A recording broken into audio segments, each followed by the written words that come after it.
I'm not blind, but I wanted to be, to wrap myself inside a dark cocoon, the land of the free.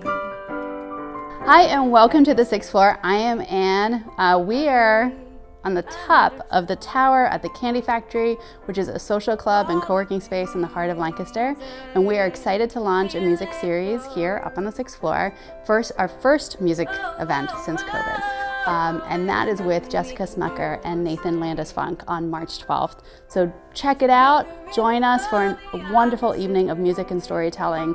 You don't want to miss it. I'm Jessica Smucker. And I'm Nathan Landis Funk, and we are currently rehearsing for our upcoming show on March 12th.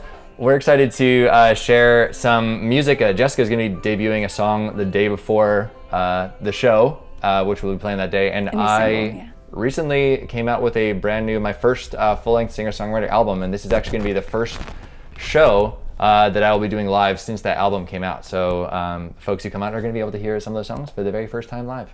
And we are going to be focusing on the storytelling aspect of songwriting and specifically curating a set that speaks to our personal journeys with a focus on shipwrecks and being lost.